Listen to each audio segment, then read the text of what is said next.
It's me Sreerag Bhakthapriyam. Microsoft Excel tip സീരീസിൻ്റെ മറ്റൊരു വീഡിയോയിലേക്ക് ഏവർക്കും സ്വാഗതം. നമുക്കൊരു വലിയ ഡാറ്റ സെറ്റ് എക്സലിൽ കൊടുത്തിട്ടുണ്ടെന്ന് വിചാരിച്ചോളൂ. നമുക്ക് ഡിഫറെൻറ്റ് കാൽക്കുലേഷൻസ് ചെയ്യണം. അപ്പോൾ കാൽക്കുലേഷൻസ് ചെയ്യുന്ന സമയത്ത്, ഫങ്ഷൻസ് ഉപയോഗിക്കുന്ന സമയത്ത് ഡാറ്റേൻ്റെ റേഞ്ച് സെലക്ട് ചെയ്യുക എന്ന് പറയുന്നത് ഒരു വലിയ ഡാറ്റ സെറ്റിൻ്റെ കേസിൽ ഒരു ടാസ്ക്കാണ്. അപ്പോൾ ഇത് നമുക്ക് കുറച്ചും കൂടി ഈസി ആക്കാൻ വേണ്ടിയിട്ടാണ് എക്സൽ ഡിഫൈൻ നെയിം എന്ന് പറയുന്ന ടൂള് ഇറക്കിയിട്ടുള്ളത്. സോ ഇതിൻ്റെ പ്രസക്തി എന്താണെന്ന് നമുക്ക് നോക്കാം. സോ ഡിഫൈൻ നെയിം എന്ന് പറയുന്ന ടൂള് പഠിക്കാൻ വേണ്ടിയിട്ട് ഇവിടെ ഒരു ഡാറ്റ സെറ്റ് കൊടുത്തിട്ടുണ്ട്. ഡിഫറെൻറ്റ് കൺട്രീസിൻ്റെ പേരും ആ കൺട്രിക്ക് കിട്ടിയിരിക്കുന്ന പോയിൻറ്റ്സും ഇവിടെ കൊടുത്തിരിക്കുന്നുണ്ട്.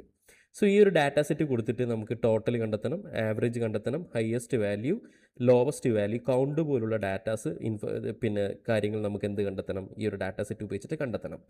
അപ്പോൾ ഈ ഒരു ഡാറ്റ സെറ്റിൻ്റെ ഈ ഓരോ ഫംഗ്ഷനും ഞാൻ ചെയ്യുന്ന സമയത്ത് ഓരോ സമയത്തും ഈ റേഞ്ച് ഇങ്ങനെ ഡ്രാഗ് ചെയ്ത് പിടിച്ചിട്ട് റേഞ്ച് സെലക്ട് ചെയ്യുന്നതിന് പകരം എനിക്ക് എന്ത് ചെയ്യാൻ പറ്റും, ഈ ഒരു റേഞ്ചിന് പർട്ടിക്കുലർ നെയിം കൊടുത്തിട്ട് എന്ത് ചെയ്യാൻ പറ്റും, കാൽക്കുലേഷൻസ് കുറച്ചും കൂടി സ്പീഡാക്കാൻ പറ്റും.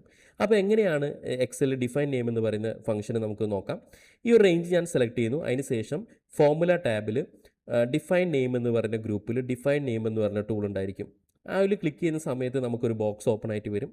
ആ ബോക്സ് ഒന്നും നോക്കണ്ട, അതിൽ നെയിം കിടക്കുന്നത്, ആ ബോക്സ് ഓപ്പൺ ആയിട്ട് വരുമ്പോൾ നെയിം കിടക്കുക പോയിൻറ്റ്സ് എന്നായിരിക്കും. ജസ്റ്റ് എന്ത് ചെയ്യുക, ഓക്കെ ക്ലിക്ക് ചെയ്യുക.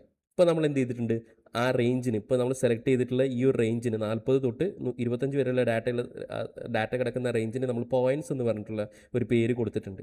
ഇനി ഞാൻ ടോട്ടൽ കണ്ടെത്തുന്ന സമയത്ത് sequel to sum bracket open ചെയ്യുന്നു. ഇനി ജസ്റ്റ് പോയിൻറ്റ്സ് എന്ന് സെർച്ച് ചെയ്ത് കഴിഞ്ഞാൽ നമ്മുടെ ആ റേഞ്ച് ഓട്ടോമാറ്റിക്കലി വരും. ഇനി ബ്രാക്കറ്റ് ക്ലോസ് ചെയ്തിട്ട് എൻ്റർ കീ അടിച്ചാൽ മതി.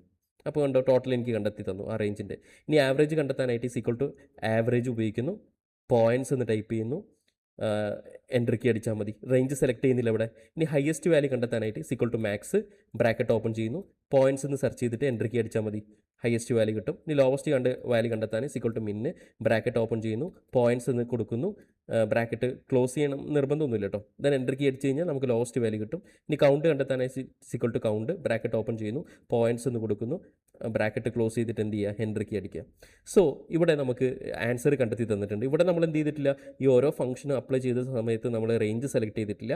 പകരം നമ്മൾ ആ റേഞ്ചിന് ഒരു പേര് കൊടുത്തിട്ട് ആ ഫംഗ്ഷൻ അപ്ലൈ ചെയ്യുന്ന സമയത്ത് ആ ഫംഗ്ഷൻ്റെ ഉള്ളിൽ ആ പേര്, ആ റേഞ്ചിന് കൊടുത്ത പേര് കൊടുക്കുകയാണ് ചെയ്തത്. സോ ഇങ്ങനെയാണ് നമ്മൾ ഡിഫൈൻ നെയിം എന്ന് പറയുന്ന ടൂൾ എക്സലിൽ ഉപയോഗിക്കുക. Thanks for watching.